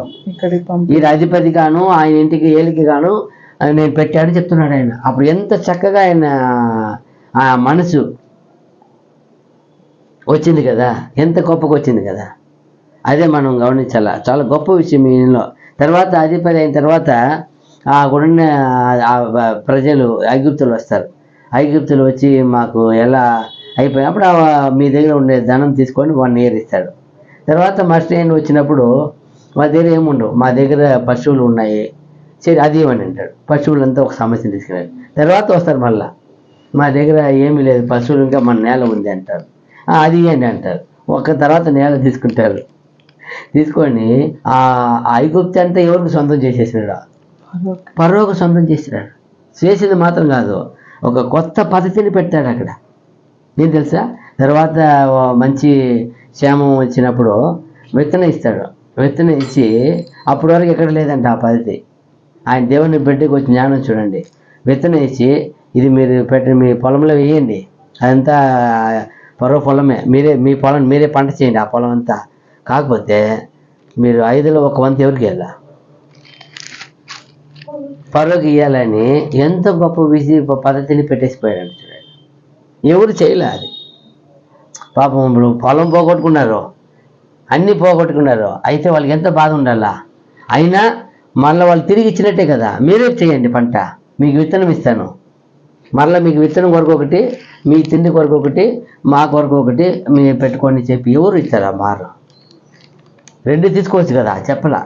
మీరు 1 భాగం ఫరోని చేరాలా, 4 భాగం మీరే పెట్టుకోండి, విత్తనానికి మీ కొరకు ఆహారం మీ ఇంటి కొరకు పెట్టుకోండి. ఎంత గొప్ప పద్ధతి. తిరిగి వాళ్ళకి ఇచ్చి ఎంత గొప్ప ఇది చేశారంటే ఆయన పోగొట్టుకొని వాళ్ళ బాధలే, అయ్యో అధిపతి అయినాడు బా దేశం దోచేసినట్టు చెప్పలే. వాళ్ళకి తిరిగి ఇచ్చి ఆ మమ్మల్ని వాళ్ళ పొలం వాళ్ళకి ఇచ్చి మీరు చేయండి పంట, మీ పొలం మీరే వాడండి, కాకపోతే వంతు ఇలా మీరు కలిగిన వాటిని 1 వంతు ఏం చేయండి. ఆ పద్ధతి పెట్టిన వ్యక్తి ఫస్ట్ ఈయనంట. చాలా గొప్ప విషయం అది. ఆయన చూసినప్పుడు ఇది ఈయన గురించి ఎంత 10 మంది చూసాం, ఆ 11 మంది ఆయన ఎంత గొప్ప దేవుని బిడ్డగా గొప్ప వ్యక్తిగా ఉన్నాడు. మనం కూడా అలాగేం చేయాల. ఎలాంటి సందర్భంలో ఆయన ఏమి ఎక్కడ సోమరికెళ్ళా, ఎక్కడ పోయినా ఏం చేస్తాడు? ఆయన కష్టపడేవాడు, ఏ పని అయినా కష్టపడేవాడు, పని చేసేవాడే. అదిదా ఎన్నో చూస్తాము. తర్వాత 12వ వ్యక్తి ఆదికాండం 49:27. బెన్యామీను చీల్చునట్టి తోడేలు, అతడు ఉదయమందు ఎరను తిని అస్తమయమందు దోపుడు సొమ్ము పంచుకును. చూసారా ఆయన ఎలా కంపేర్ చేశాడు? పట్టుకుంటే ఏం చేయలేదే, వదలలేదు, తోడేళ్ళు అన్నారు. చూడండి ఆదికాండం 35:18 కూడా ఏం చెప్తారు? అదే ఇందాక చదివింది కదా, 35:18. ఆమె మృతి నొందెను, ప్రాణము పోచుండగా ఆమె అతని పేరు బెనోని అనెను. అతని తండ్రి అతనికి బెన్యామీను అని పేరు పెట్టెను. ఈయన రాగేలు కనిన 2వ కుమారుడు కదా. ఈయన ఒక స్పెషల్ ఏమంటే ఈయన గోత్రం నుండి మనకి మొట్టమొదటి రాజు సౌలు ఎక్కడి నుంచి వచ్చారు? బెన్యామీను. చూడండి లాస్ట్ ఈ ఒక 12 మందిలో లాస్ట్ ఈయనే, కానీ ఫస్ట్ రాజు ఈయన నుండే దేవుడు సెలెక్ట్ చేసుకుంటాడు. ఆయన చూడండి ఆయన ఎంత బాగుంది. 1 సమూయేలు 9:1.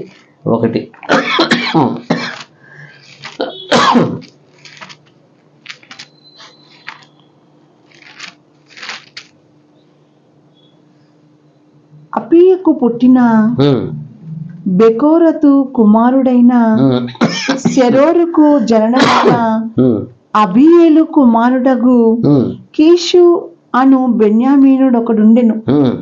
కీషు భాగ్యవంతుడగు ఒక బెన్యామీనీయుడు. అతను ఎలాంటి వాడంట? చాలా బలం కలిగిన వ్యక్తి అంట. బలవంతుడు ఉండి మాదిరి బలము, భాగ్యం, మంచి సౌకర్యం కూడా, ఆస్తిపరుడు కూడా ఉంది. తర్వాత 16వ వచనము, అతనికి సౌలు అని ఒక కుమారుడు ఉండెను. అతడు బహు సౌందర్యము గల యవ్వనుడు. అతనికి కుమారుడు ఉన్నాడు. 16వ వచనము. ఇప్పుడు 16 అక్కడ 9:16, 1 సమయాలు 9:16.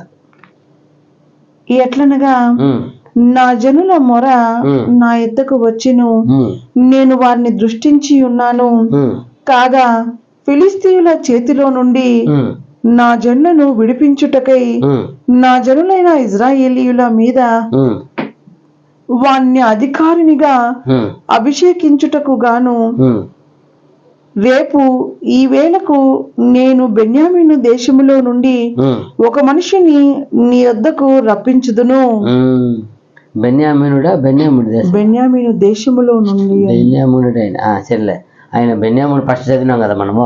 బెన్యామీనుడే అంటే ఏమంటే లాస్ట్ వ్యక్తి అయినా కూడా దేవుడు చూడండి, ఒక్కొక్కరిలో ఒక్కొక్క క్యారెక్టర్, ఆయన చేసిన బ్లెస్సింగ్.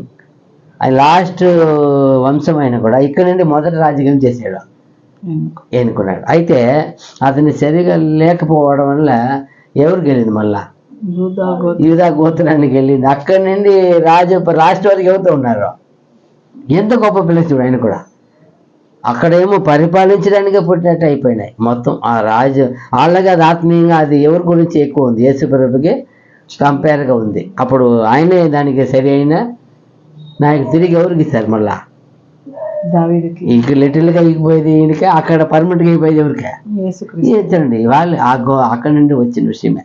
అయితే ఈరోజు మనం చూసినట్లు యాకోబు కుమారులు 12 మంది గురించి ఆయన చెప్పిన ప్రవచనం కొన్ని చక్కగా చూడండి. అప్పుడు ఒక్కొక్కరి గురించి ఉన్నప్పుడు అప్పుడు మనం కూడా కంపేర్ చేయాలి. మనం దేనికి పిలువపెట్టాం, సేమ్ ఆ ఉన్నతమైన ఆశీర్వాదానికి పిలువపెట్టాం, తెలుసు కదా. ఏమి పరిపాలించడానికి మనం ఏం చేపట్టాం, పిలువపెట్టాం. మనం అందరూ పోయి యేసుప్రభుత్వం ఏం చేయబోతున్నాము, రాజాది అని రాజులుగాను యాజకులు కానీ ఏం చేయబోతున్నాము, అధికారం చేయడానికి. అప్పుడు మనం ఎంత జాగ్రత్తగా ఉండాలా, మనకి ఇచ్చింది అదే, వాళ్ళకైనా తెలియదు పాపం ఎవరికి ఏం చేస్తారని. అయితే మనకే తెలుసు కదా, అన్నీ తెలుసు కదా, మనకి ఏమి ఇవ్వబోతున్నారు బాగా తెలుసు. అది ఎలాంటి అధికారం, ఎలాంటి సింహాసనము, అక్కడ ఎలాంటి మహిమ ఉంటుంది అన్నీ తెలుసు మనకి. అయితే మనం ఎంత వీళ్ళకి ఎవరు తెలియకుండానే జీవించారు. ఆ సందర్భం వచ్చినప్పుడు వాటిని ఏం చేశారు, పొందుకున్నారు. మనకి అన్నీ తెలుసు ఇప్పుడు పరిపూర్ణంగా. అప్పుడు మన గురించి ముందుగానే వీళ్ళ గురించి వాళ్ళ తండ్రి చెప్పేసిపోయినారు. మన గురించి మన తండ్రి ముందుగానే ప్రభుత్వం ఏం చేశారు, మనకి తెలియపరిచేశారు. ప్రభు వచ్చి సమస్తము విప్పేశారు. యాకోబు కుమారులకి ఎలా ఆయన విప్పాడో మనకు ముందుగానే పరమ తండ్రి మన అందరి మన పూర్వీకము మన ముగింపు అన్నీ ఆయన చక్కగా చెప్పేశారు. మీరు పోయి రాజులైన యాజకు సముఖంలో మీరేం చేయండి, పోయేసి ప్రభుత్వం ఏళ్ళంటే చెప్పేశారు, పరిపాలించండి అంటే. ఇప్పుడు దాని కొరకు మనం ఏం చేయబడుతున్నాం, ఇక్కడ సిద్ధపడుతున్నాం. అయితే మనం సిద్ధపడే విధం ఎలా ఉందని ఒకసారి కంపేర్ చేసుకోండి. మనం జీవించి గొప్ప ఆశీర్వాదం పొందినట్లు తండ్రి అయిన దేవుడు సహాయం చేయను గాక. ఇంతవరకు ఓపిక విన్న అందరికీ వందనాలు. దేవుని చిత్తమైతే మళ్ళీ ఒక వారము ఇలా కలుసుకున్న వరకు దేవుడు మన తోడే ఉండడు గాక. God bless you.